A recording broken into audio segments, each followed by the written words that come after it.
찾으셨다면 우리 한 절씩 교독하는 시간 갖도록 하겠습니다. 예수께서 무리를 보시고 산에 올라가 앉으시니 제자들이 나아온지라. 심령이 가난한 자는 복이 있나니 천국이 그들의 것이며 온유한 자는 복이 있나니 그들이 땅을 기업으로 받을 것이며 긍휼히 여기는 자는 복이 있나니 그들이 긍휼히 여김을 받을 것이며 화평케 하는 자는 복이 있나니 그들이 하나님의 아들이라 일컬음을 받을 것이며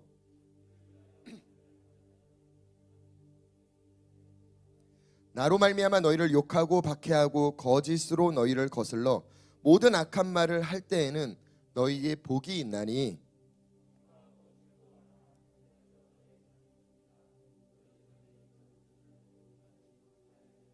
아멘. 3절 4절만 한 번 더 합독하시겠습니까? 마태복음 5장 3절 4절 우리 큰 목소리로 합독합시다. 시작.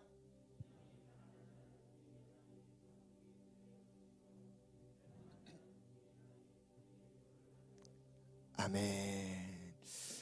마태복음 5장 48절 말씀 한 구절 찾아볼게요.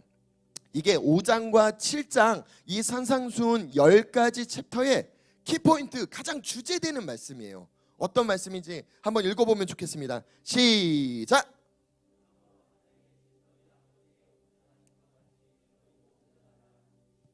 완전한 자를 말하는 게 아니라 온전하라고 표현해요. 완전하신 분 누굽니까? 하나님이에요. 그러니까 하나님 안에서 우리가 최대치 그 온전한 모습이 완전히 회복됐으면 좋겠는 그 하나님 아버지의 마음이 이 안에 담겨 있다는 걸 기억하기를 예수님의 이름으로 축복합니다. 할렐루야. 오늘 마태복음 5장 3절에 보니까요, 심령이 가난한 자는 복이 있는데 천국이 그들의 것이래요. 심령이 가난한 자요. 영에 관한 것은 자연세계와 반대된다라는 걸 인지하시기를 예수님의 이름으로 축복합니다. 고린도전서 2장 14절에는요, 안 찾아보셔도 돼요. 육에 속한 사람은 하나님의 성령의 일들을 받지 못한대요. 이는 그것들이, 그러니까 그 영적인 것들이 그 육체의 입장에선 어리석게 보인다라고 성경에 기록되어 있어요. 또 그는 그것들을 알 수가 없대요. 그러니까 육신의 사고로는 영적인 영역을 도저히 이해할 수가 없대요. 그런 일은 영적으로만 분별되기 때문이라고 명확하게 고린도전서 2장 14절에 바울이 이야기를 하더라고요. 하나님이 영이시라고 믿으시는 분만 아멘 합시다. 계속 반복적으로 말씀드리는 거예요. 그 영이신 하나님이 우리를 어떻게 창조하셨다고요? 영적인 존재로. 우리가 육적인 존재가 아니라 영적인 존재로 창조했다라는 걸 믿는 가정하에, 그러니까 완전히 그걸 믿는 마음으로 이 말씀들을 들여다보셔야 우리가 이해할 수 있다는 거예요. 그렇지 않으면 이 명령을 따를 수가 없대요. 왜냐? 육체의 관점으로는 어리석어 보인대요. 답이 없어 보인대요. 아, 이렇게 하면 안 되지 라는 마음이 내 안에서 부릴 때 일어난대요. 그러니까 우리가 영적인 존재라는 걸 다시 한번 기억하시기를 예수님의 이름으로 축복합니다. 할렐루야. 여기서 심령이 가난하다라는 표현은요, 가난, 우리가 생각했을 때 가난이라는 의미가 뭘로 해석이 됩니까? 없는 상태, 부족한 상태, 무언가를 표현하잖아요. 예, 헬라어 원어의 의미 안에서도요, 첫 번째 해석은 우리가 알고 있는 그 가난, 부족하다라는 거 맞아요. 근데 이 본문에는 그렇게 쓰여져 있지 않아요. 본문에 쓰여져 있는 의미는요, 부족한 상태를 뜻하는 게 아니라 아예 없는 상태를 뜻하는 거예요. 그게 무슨 뜻이냐면요, 다시 설명드릴게요.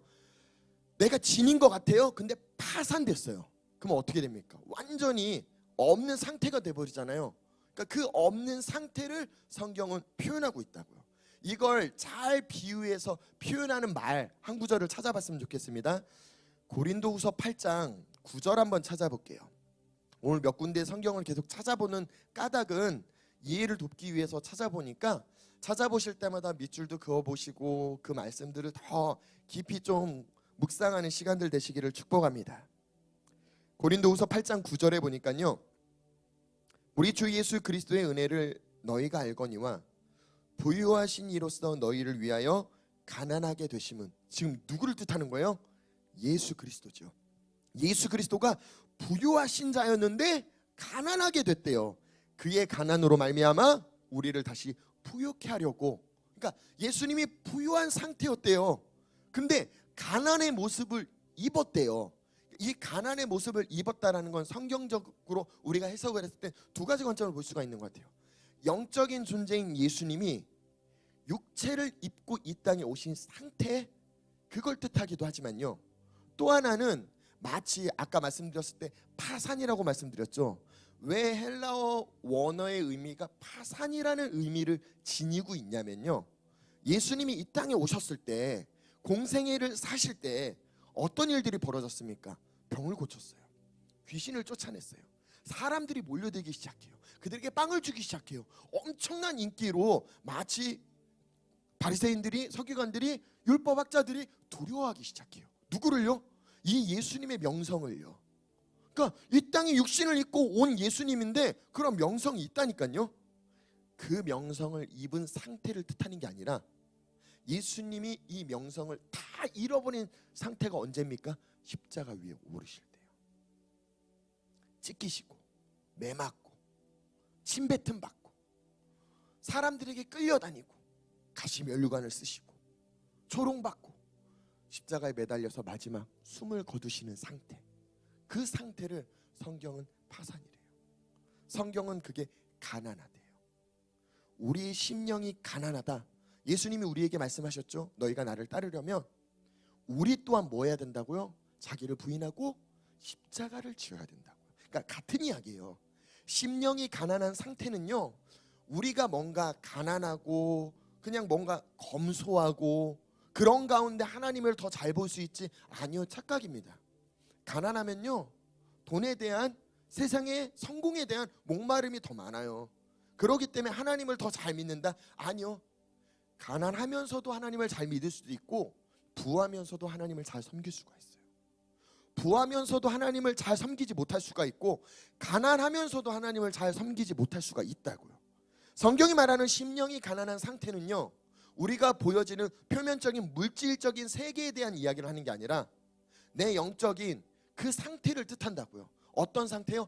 예수 그리스도를 그대로 본받은 상태요. 그 상태는 어떤 상태입니까? 완전히 회복된 상태예요. 우리가 부활절을 통해서 우리에게 계속 선포된 말씀이 무엇입니까? 예수 그리스도가 십자가에 못 박힘으로 우리에게 뭘 선물로 줬다고요? 완전한 회복이요. 옛사람이 아니라 새 사람을 입으라, 새 존재를 우리에게 주셨다고요. 그럼 우리는 어떤 존재입니까? 이제 완전히 아담이 하나님으로부터 창조된 처음 그 상태 모습이 우리의 상태라고요. 십자가에 오르시고 죽으시고 부활한 그 상태, 그 상태가 심령이 가난하다라고 표현하더라고요. 그럼 자연스럽게 그에게 복이 있고 그가 천국을 소유하는 게 마땅하지 않을까요? 우리가 예수님을 따르기 위해선, 예수님을 섬기기 위해선 내가 세상적인 물질들을 멀리해야 돼. 아니요, 그건 내가 세상적인 육체적인 관점으로 해석을 하시는 거예요.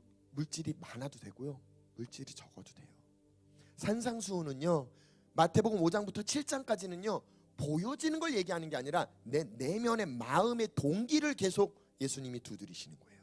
네 마음이 어디에 있냐? 네 마음이 어디 있냐? 그 심령이 가난한 상태를 너는 마음을 지니고 있냐? 예수님에게 연결돼 있냐? 하나 돼 있냐? 그럼 넌 복이 있어. 천국이 네 거야 라고 이야기하는 거라고요. 그 상태를 우리가 취하기를 예수님의 이름으로 축복합니다. 할렐루야, 할렐루야.